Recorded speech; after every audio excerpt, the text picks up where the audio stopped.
গল্পে শুরু হয় এক গভীর নিস্তব্ধ জলযাত্রা দিয়ে। সাউথ আটলান্টিক মহাসাগরের রুক্ষ শীতল ঢেউ ছিঁড়ে এগিয়ে চলেছে একটি অভিযাত্রী দল। তাদের জাহাজে ছিলেন ডেভিড নামের এক তরুণ আবহাওয়া অফিসার, যার চোখ সবসময় থাকত মেঘ আর বাতাসের গতিপথের দিকে। তার কাজ ছিল এমন এক রহস্যময় বিচ্ছিন্ন দ্বীপে একাকী এক বছর কাটানো, যেখানে সমুদ্র আর আকাশের মাঝখানে দাঁড়িয়ে কেবল আবহাওয়ার তথ্য সংগ্রহ করাই তার একমাত্র দায়িত্ব। কয়েকদিনের দীর্ঘ যাত্রার পর তারা দ্বীপে পৌঁছালো। জাহাজ থেকে দ্বীপটিকে দেখে মনে হচ্ছিল যেন প্রকৃতির এক নিদারুণ ভুলে সমুদ্রের মাঝখানে মাথা উঁচু করে দাঁড়িয়ে আছে। ক্যাপ্টেন জাহাজ নোঙর করার পর ডেভিডের দিকে তাকালেন। চোখে ছিল সতর্কতার চাপ। ক্যাপ্টেন বললেন, ডেভিড, মনে রেখো, 1 বছর, ঠিক 1 বছর পর জাহাজ এই জায়গায় ফিরে আসবে। তোমার সব রসদ, খাবার, গান পাউডার সব হিসেব করে ব্যবহার করবে।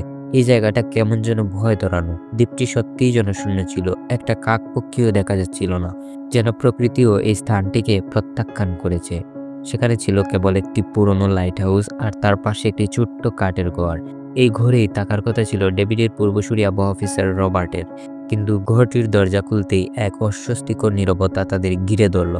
দলটি যখন ঘরটি পরিদর্শন করলো, ক্যাপ্টেন ও ডেভিড উভয়ই হতবাক। আসবাবপত্র ভাঙা, ব্যক্তিগত জিনিসপত্র ইতস্তত ছড়ানো, যেন কোনো তীব্র সংগ্রাম বা তাড়াহুড়োর মধ্যে কেউ ঘর ছেড়ে পালিয়েছে। মানুষের কোনো চিহ্ন পাওয়া গেল না। মেঝেতে কিছু শুকনো কাদা লেগে আছে, কিন্তু সেগুলোর চাপ অস্বাভাবিক। ডেভিড বলল, এ কি অবস্থা? রবার্ট কোথায় গেল? তার জিনিসপত্র এভাবে কেন? সে তো আর ছুটি কাটাতে যায়নি। ক্যাপ্টেন ও ডেভিড ভাবলেন, হয়তো রবার্ট লাইট হাউসের উপরে আছেন। তারা লাইট হাউসের দিকে গেল এবং সেখানে গিয়ে যা দেখলো তা তাদের সমস্ত যুক্তির বাইরে ছিল। লাইট হাউসটিকে ঘিরে রাখা হয়েছে তীক্ষ্ণভাবে কাটা বিশাল কাঠের খুঁটি দিয়ে। খুঁটিগুলো এমনভাবে বসানো যেন ভেতর থেকে কেউ ইচ্ছে করে এটি দুর্গের মতো বন্ধ করে রেখেছে। দরজায় জুড়ে ধাক্কা দিয়ে তারা ভেতরে ঢুকতে তীব্র দুর্গন্ধ আর স্যাঁতস্যাঁতে পরিবেশ তাদের স্বাগত জানালো। ভেতরে তারা একজন লোককে পেল, তার নাম গ্রুনার। লোকটি অপরিষ্কার, চোখে এক গভীর উন্মাদনা। রবার্ট সম্পর্কে জিজ্ঞেস করতেই গ্রুনার কঠিন গলায় জবাব দিল, রবার্ট মারা গেছে। ক্যাপ্টেন দ্রুত ডেভিডকে ফিরে যেতে বললেন, কিন্তু ডেভিড রাজি হলো না। এই বিচ্ছিন্নতায় 1 বছর তথ্য সংগ্রহ করে সে সরকারের কাছে নিজেকে প্রমাণ করতে পারবে। বিপুল অর্থ আর খ্যাতি অর্জন হবে। এই লোক তাকে অন্ধ করে দিল। ক্যাপ্টেন বললেন, এই জায়গাটা বিপজ্জনক ডেভিড। এখানকার বাতাস ভালো নয়। তুমি ফিরতি জাহাজে ফিরে আসো। ডেভিড আত্মবিশ্বাসী গলায় বলল, না ক্যাপ্টেন, আমি পারবো। আমি প্রমাণ করব এই দ্বীপেও মানুষ টিকে থাকতে পারে। আমাকে শুধু কিছু আত্মরক্ষার ব্যবস্থা দিন। ক্যাপ্টেন তাকে একটি রাইফেল এবং সীমিত পরিমাণে গুলি দিলেন। এই বিপজ্জনক দ্বীপে টিকে থাকার জন্য এটাই তার একমাত্র সঙ্গী। ডেভিডের চোখ তখন টাকার স্বপ্নে বিভোর, কিন্তু ক্যাপ্টেন জানতেন তিনি যেন ডেভিডকে মৃত্যুর মুখে ফেলে যাচ্ছেন। ডেভিড লাইট হাউসের পাশে তার ভাঙা ঘরে একা একা থাকতে শুরু করলো। রাতের বেলা সমুদ্রের ঢেউয়ের শব্দ আর বাতাসের শীষ যেন এক রহস্যময় গল্প বলতো। এক রাতে সে রবার্টের ফেলে যাওয়া একটি ডায়েরি খুঁজে পেল। ডায়েরির পাতাগুলো ছিল রহস্যময় জীব সম্পর্কে লেখা অসম্পূর্ণ মন্তব্যে ভরা। সেখানে আঁকা ছিল অদ্ভুত জলজ প্রাণীর ছবি, যা দেখে ডেভিডের মন দ্বিধায় ভরে গেল। এগুলো কি রবার্টের মনের কল্পনা নাকি সত্যি? একদিন কাজ করার সময় সে লক্ষ্য করল ঘরের বাইরে কিছু পাথর অদ্ভুতভাবে সাজানো আছে এবং তার মাঝে রাখা আছে একটি শঙ্খ। সে ভাবলো হয়তো গ্রুনার করেছে, কিন্তু গ্রুনার কেন করবে? সেই মুহূর্তে সে আবার কিছু নড়াচড়া দেখলো। দ্রুত চোখ সরাতে সব উদাও। সে ভাবলো এটা হয়তো নিছকই ভ্রম, একাকিত্বের ফল। রাত নেমে এলো, ভয়াল রাত। বাইরে তখন তীব্র জ্বর আর ঢেউয়েরই গর্জন। গভীর রাতে দরজায় মৃদু টুক পড়লো। ডেভিড চিৎকার করে বলল, কে? গ্রুনার, তুমি এসেছো? কোনো উত্তর নেই। ডেভিড সাহস করে দরজা খুলতেই তার পায়ের নিচের মাটি সরে গেল। সামনে দাঁড়িয়ে ছিল এক রহস্যময় জলজ প্রাণী, মানব আকৃতি, কিন্তু ত্বক মাছের মতো আঁশযুক্ত এবং চোখ দুটো নিশির মতো জ্বলজ্বলে। তার শরীর থেকে নোনা জলের গন্ধ ভেসে আসছিল। আতঙ্কে ডেভিড দ্রুত বেসমেন্টের দিকে দৌড়ালো, নিজেকে একটি অন্ধকার কোণে লুকিয়ে ফেললো। প্রাণীটি ঘরে ঢুকে পড়লো এবং তাকে খুঁজতে শুরু করলো। কাঠের মেঝেতে তার ভেজা পায়ের ছাপ স্পষ্ট বোঝা যাচ্ছিল। এক মুহূর্তে প্রাণীটি ডেভিডের দিকে ঝাঁপিয়ে পড়লো। বাঁচার শেষ চেষ্টা হিসেবে ডেভিড তার পকেট থেকে ধারালো ছুরি বের করে প্রাণীর জ্বলন্ত চোখে আঘাত করলো। তীব্র যন্ত্রণায় প্রাণীটি চিৎকার করে উঠল এবং দ্রুত ঘর ছেড়ে সমুদ্রের দিকে পালিয়ে গেল।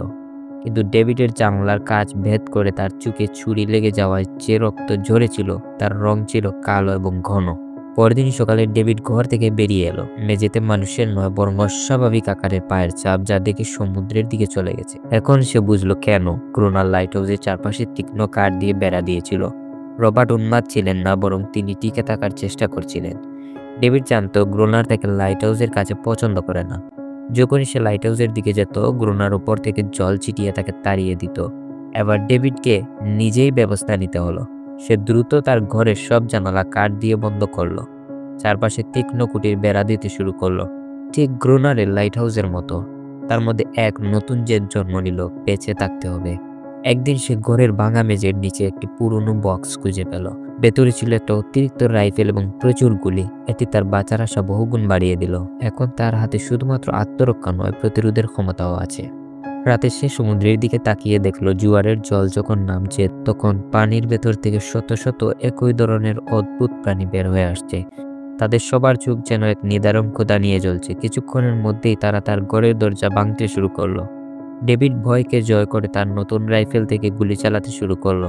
কিছু প্রাণী মারা গেল, তাদের কালো রক্ত পাথরের উপর ছিটকে পড়লো, কিন্তু তারা পালালো না, বরং আরও তীব্রভাবে আক্রমণ করতে লাগলো। প্রাণীরা বুঝতে পারলো এই কাঠের দুর্গ ভাঙা কঠিন। তারা কৌশল বদলে ঘরের এক কোণে আগুন ধরিয়ে দিল। কাঠের ঘর দ্রুত ধাউ ধাউ করে জ্বলতে শুরু করলো।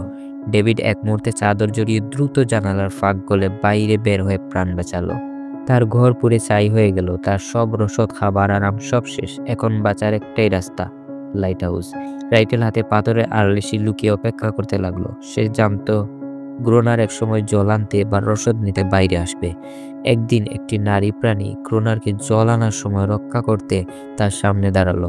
ডেভিড যখন তাকে গুলি করতে যাচ্ছিল, গ্রোনার চিৎকার করে বলল, থামো, ওটা আমার পোষা প্রাণী, তাকে গুলি করবে না। এই কথা বলে সে ডেভিডকে আটকালো। ডেভিড অবাক হয়ে গেল গ্রোনারের কথা শুনে। এই অদ্ভুত প্রাণীটি তার পোষা? ডেভিড হুমকি দিয়ে বলল, তোমার খাবার আর গান পাউডার এখন আমার হাতে, আমাকে লাইট হাউসে থাকতে দাও, নয়তো গুলি করব। অসহায় গ্রোনার শেষ পর্যন্ত মানল। পরদিন সকালে ডেভিড দেখলো সেই নারী প্রাণীটি সত্যিই গ্রোনারের দাসীর মতো কাজ করছে। ডেভিড এই রহস্য জানতে চাইল। সে সিদ্ধান্ত নিল এই প্রাণী এবং তাদের এই সম্পর্ক একদিন সে বিশ্বকে দেখাবে, প্রমাণ করবে পৃথিবীতে এমন কিছু আছে যা কেউ বিশ্বাস করবে না। এদিকে গ্রোনার নিজেকে এই দ্বীপের একচ্ছত্র সম্রাট মনে করত। সে লাইট হাউসের দেওয়ালে পাথরে লিখে রাখত, গ্রোনার এই দ্বীপের রাজা। অনারিয়াসের সাথে গ্রোনারের এক বিকৃত সম্পর্ক ছিল। গ্রোনার প্রতিদিন সেই নারী প্রাণীর সাথে শারীরিক সম্পর্ক করত। সে একবার তাকে তীব্রভাবে আক্রমণ করেছিল, তাই গ্রোনার তাকে এমনভাবে নির্যাতন করেছিল যে সে গ্রোনারের দাসী হয়ে গেছে। ডেভিড শিখলো এই প্রাণীরা দিনের বেলায় আক্রমণ করতে পারে না। সূর্যের তীব্র আলো তাদের আশযুক্ত ত্বক পুড়িয়ে দেয়, তাই তারা রাতের আধারে এবং সমুদ্রে বেশি সক্রিয় থাকে। ডেভিড মনে মনে এই নরক থেকে পালানোর পথ খুঁজতে লাগলো। এক রাতে প্রাণীরা আবার আক্রমণ করলো। এবার গ্রোনার ডেভিডকে দরজার বাইরে রেখে ভেতর থেকে বন্ধ করে দিল। গ্রোনার ভেতর থেকে বলল, যদি বাঁচতে চাও তবে তোমাকে নিজে লড়াই করতে শিখতে হবে।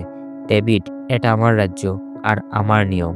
ডেভিডকে একা লড়াই করতে হলো। সে ক্লান্ত হয়ে পড়ল। দ্বীপটা যেন তার কাছে বিশাল কারাগারে পরিণত হলো এবং শেষ মৃত্যু মুখ থেকে বেঁচে ফিরল ডেভিড। গ্রোনার বুঝে গেল ডেভিড আগের থেকে অনেক পরিপক্ক। সময়ের সাথে সাথে ডেভিডের সেই নারী প্রাণী অনারিয়াসের প্রতি এক অদ্ভুত সহানুভূতি জন্মালো। সে অনারিয়াসের নীরব কষ্ট, চোখের ভয় এবং অসহায়ত্ব দেখে মায়া পেল। তাদের মধ্যে এক নীরব ভাষাহীন বন্ধুত্ব তৈরি হলো। দিন যেতে থাকে, আক্রমণ কমতে থাকে। হয়তো শীতে তারা অন্য কোনো সমুদ্রের গভীরে চলে গেছে। একদিন ডেভিড আর গ্রোনার খেলায় মত্ত ছিল। তারা লাইট হাউসের আলো জ্বালাতে ভুলে যায়। সেই গভীর অন্ধকারের সুযোগে প্রাণীরা আবার আক্রমণ করলো। এই লড়াইয়ে গ্রোনার গুরুতর আহত হলো। বুলেট এবং খাবারও প্রায় শেষ। পরিস্থিতি আরও জটিল হলো। পরদিন সকালে ডেভিড দূরে সমুদ্রের দিকে তাকালো এবং দেখলো একটি জাহাজ। সে ফ্লেয়ার গান দিয়ে সংকেত দিতে গেল, কিন্তু গ্রোনার তাকে থামালো। গ্রোনার চিৎকার করে বলল, না, খবরদার, কেউ আসবে না এখানে। গ্রোনার চাইতো না সে এখান থেকে চলে যাক। সে ছিল এই রাজ্যের রাজা, তার রাজ্যপাট নষ্ট হতে দেওয়া যাবে না। ঠিক তখনই অনারিয়াস গ্রোনারের উপর হামলা করে ডেভিডকে বাঁচানোর চেষ্টা করলো। গ্রোনার আরও আহত হলো। গ্রোনার ভয় পেয়েছিল যে ডেভিড যদি জাহাজে ফিরে যায় সে প্রাণীদের কথা সবাইকে বলে দেবে, তাই সে ডেভিডকে আটকে রাখলো। জাহাজটির সংকেত না পেয়ে চলে গেল। একদিন অনারিয়াস ডেভিডকে একটি লুকানো নৌকা দেখালো, যেখানে প্রাণীরা তাদের অস্ত্র এবং রসদ বহন করত। ডেভিড জানতে পারলো গ্রোনারের আসল উদ্দেশ্য ছিল সমুদ্রের নিচে থাকা পুরনো ডায়নামাইট তুলে এনে সব প্রাণীকে একসঙ্গে মারা। ডেভিড পানিতে নামলো, কিন্তু প্রাণীরা তাকে ঘিরে ফেলে। সে দ্রুত বোমা সাজিয়ে রাখে, কিন্তু গ্রোনার নয়। ডেভিডের উদ্দেশ্য ছিল এক ভয়াবহ বিস্ফোরণ ঘটিয়ে সমস্ত প্রাণীকে ধ্বংস করা। শীত এলো, প্রাণীরা আবার হারিয়ে গেল। গ্রোনার ভাবলো অনারিয়াস হয়তো তাদের সতর্ক করেছে এবং তাকে আবার নির্যাতন করতে শুরু করলো। ডেভিড এবার মাঝখানে এসে তাকে থামালো। এই দ্বীপে ডেভিডের বন্ধু বলতে কেবল অনারিয়াসই ছিল। তারা শেষবারের মতো একটি ফাঁদ তৈরি করলো। লাইট হাউসের প্রধান দরজা খোলা রাখলো। প্রাণীরা ভেতরে ঢুকতে আক্রমণ করে। গ্রোনার বিস্ফোরণ ঘটাতে চাইলে, কিন্তু ডেভিড আগেই সংযোগ খুলে রেখেছিল। সে দৌড়ে গিয়ে তার লাগালো। এক বিশাল বিস্ফোরণ হলো, লাইট হাউস কেঁপে উঠল। পরদিন সকালে তারা দেখলো অনারিয়াস নেই, চারপাশে কেবল মৃত প্রাণীর শরীর। গ্রোনার আহত প্রাণীদের খুঁজে খুঁজে হত্যা করতে শুরু করলো। সে উন্মাদ হয়ে গিয়েছিল। দূর সমুদ্র তীরে প্রতিদিন কান্নার শব্দ শোনা যেত। কত পরিবার ভেঙে গেছে, কত শিশু তাদের আপনজন হারিয়েছে। অনারিয়াস আর ফিরল না। একদিন ডেভিড গ্রোনারের ফেলে যাওয়া একটি পুরনো ছবি দেখলো। সেখানে গ্রোনার তার স্ত্রীর সঙ্গে দাঁড়িয়ে। ছবির পেছনের তারিখটা ছিল সেই সময়কার যখন রবার্ট এই দ্বীপে আসে।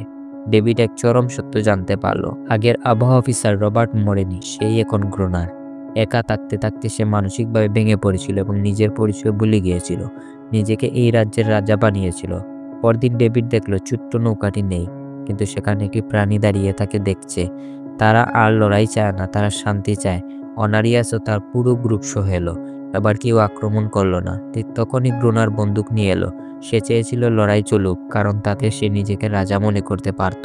ডেভিড বলল, রবার্ট থামো, এরা শান্তি চায় আর যুদ্ধ নয়। রবার্ট শুনল না। রাগে ডেভিড লাইট হাউসে দৌড়ে গিয়ে তাকে থামাতে। দুজনের মধ্যেই তীব্র লড়াই শুরু হলো। এক পর্যায়ে ডেভিড চিৎকার করে বলল, থামো রবার্ট, তুমি খুনি নও, তুমি একজন আবহাওয়া অফিসার ছিলে। রবার্ট স্তব্ধ হয়ে গেল। এই কথা তার মস্তিষ্কে আঘাত করলো, কিন্তু সে ততদিনে এতটাই মানসিকভাবে ভেঙে পড়েছিল যে তার ভেতরে রবার্ট ফিরে আসতে পারল না। প্রাণীরা এসে তাকে ঘিরে ফেললো এবং নির্মমভাবে মেরে ফেললো। ডেভিড লাইট হাউসে নিজেকে বন্ধ করে ফেললো। এভাবে 1 বছর কেটে গেল। 1 বছর পর সরকার আবার লোক পাঠালো। তারা ভাবলো হয়তো ডেভিড এখনো বেঁচে আছে। ডেভিড তাদের ভুল ঠিক করলো না। সে চুপচাপ ছিল, কারণ এখন সেও এই দ্বীপ ছাড়তে চায় না। লাইট হাউসের মধ্যে তার যেন এক নতুন জীবন শুরু হয়েছে, যেখানে মানুষ আর প্রাণী জগতের মধ্যে এক অদ্ভুত বোঝাপড়া তৈরি হয়েছে। বাইরে সমুদ্রের ধারে অনারিয়াস তার পরিবারের সঙ্গে শান্তিতে জীবনযাপন করছিল। ডেভিডের চোখ দুটি এখন আর লোভ বা ভয়ের নয়, বরং এক শান্ত নিবিড় প্রশান্তিতে ভরা। সে নিজেই এখন সেই রহস্যময় দ্বীপের নতুন বাসিন্দা। ডেভিড আর দ্বীপ ছাড়ল না। তার কাছে লাইট হাউসের চূড়া এখন কোনো বন্দিশালা নয়, বরং এক নতুন রাজ্যের সিংহাসন, যেখানে সে কোনো রাজা নয়, বরং এক নীরব সাক্ষী।